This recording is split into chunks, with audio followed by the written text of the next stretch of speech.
So let's talk about the case of the exploding pagers. This is unreal. This is a whole Netflix series opening before our eyes here, and it's extremely serious. These are devices, pagers, right? Yeah. You thought they'd gone out of fashion. Worn on the hips of people in Hezbollah, the Iran-backed militia group. Someone had tampered with them, and they all blew up. And they blew up without warning yesterday after being apparently triggered remotely. At least 9 people have died and thousands have been injured following the unprecedented attack. So to show you, so we're not sure exactly how this worked. By the way, the idea that this was lithium batteries exploding, I can't believe anyone's even said that nonsense. There's clearly explosives in them. These were big bangs. So Mossad spies apparently located the pagers being transported from a company in Taiwan. They planted maybe 2 ounces of explosives next to the battery and a remotely operated switch.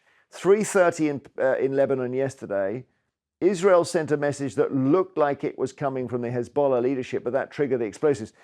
And I think, so that's the Daily Mail graphic, by the way, and that doesn't talk about exploding lithium. But it is, everybody thinks, an attack by Israel on Hezbollah. They are allied with Hamas. They've blamed Israel and vowed to take revenge. Israel has not yet commented. Gold Apollo, the company in Taiwan, deny involvement. They say the pagers were made by a Hungarian partner.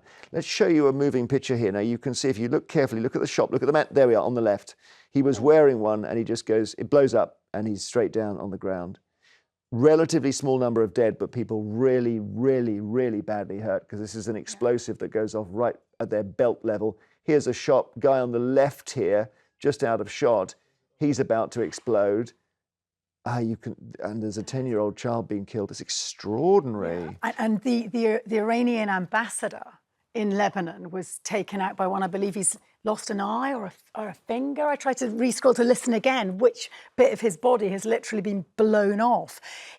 Somehow there's messaging going on here, isn't it, that we know where each and every one of you is. I think there's something really subliminal beyond the actual impact of the explosion. Well, there's one, I saw a picture yesterday there's a Hezbollah member, but he has a Hezbollah pager, and he was on a motorbike and it went off and he died, and he just slumps against the next car. It's like James Bond, this, isn't it? Yeah, the audacity of it, the ingenuity of it, you've got to sort of take your hat off and think, wow, it is sort of Ian Fleming-esque, isn't it? And it's a psychological weapon, as you say, as well as a pretty brutal physical one. 2,500 people injured by this. Yeah. I assumed it was a handful initially. And what does that do psychologically to those people now? It kind of says, we know where you are. We think injured, we think, you know what, they'll be okay in a week or so. They're in hospital with bits of their, as you say, bits of their bodies blown off, their hands blown off. It's a mortal blow. Yeah, horrific. And I think what's fascinating is the changing nature of warfare. In Ukraine, tragically, we've seen that burly men lining up against other burly men with big burly tanks and all that's not where it's at anymore. These cheap drones can fly over, isolate people, and then you don't have a chance in hell. It's a sort of execution. And this takes it to another level again. But for me, the message is the same. You know, whatever the tools of warfare, got to park them aside and focus on what is the cause of the dispute. And this is a reminder, as if we needed one, that in the Middle East and in Europe and everywhere else, that people have got to just start talking, because you can never win a war in the end, I don't think. Well, I think as audacious and clever as this is, these men who've been, mainly men who've been blown up, all have got sons and daughters who will vow revenge. It's an escalation. It's an escalation. Apparently, Israel were wanting to move back their population that they'd taken out of the country at the beginning of the Gaza War from the north, from their border with Lebanon, and this was a kind of softener, forgive the inappropriate expression. But this comes off the back of them taking out Hamas and Hezbollah leaders in Tehran. They're absolutely taking the fight to the enemy, Israel, in no uncertain terms. And I can't see where it leads other than to an escalation of war. It's really dark. What you said about Ukraine was so interesting, because Ukraine, for me, is the other side of this, that we think war is done with drones and exploding pagers. Actually, in the end, war is about territory, and that means having boots on the ground and probably does mean old-fashioned tanks. And I'm guessing that's where we go next, that Israel invade Lebanon or whatever, as they've done before. But it's not you don't win a war by blowing up 1,000 pages. No, and you probably start a war. You start a war. You start. I just can't work out here what Israel's end game is. Do you know what I think it is? I think Mossad are partly responsible for the lack of intelligence that didn't predict October the 7th. They are steaming angry with how that made them look amateurish. Okay. And ever since that day, they're playing catch up. They've been planning something that shows how good they are.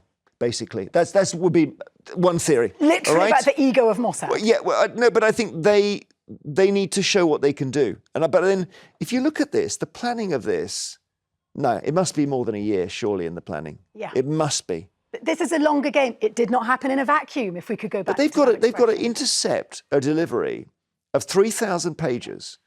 They're all soldered shut. Now, you know how it is difficult it is to open it. They've got to open all 3,000 of them, put a tiny amount of explosive in them, reseal and them, a timer.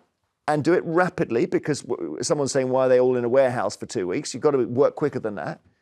And then move them on quickly, and then have them explode. It's extraordinary. And then be patient enough not to just trigger them on day one, but to wait for the moment. And every day when they think somebody's going to find this, and everybody's going to throw away their pages, they waited patiently for the moment. And what they're trying to do, I assume, is just show that they're always one step ahead of their enemies, detractors, whatever you want to call them, and that nobody can defeat them.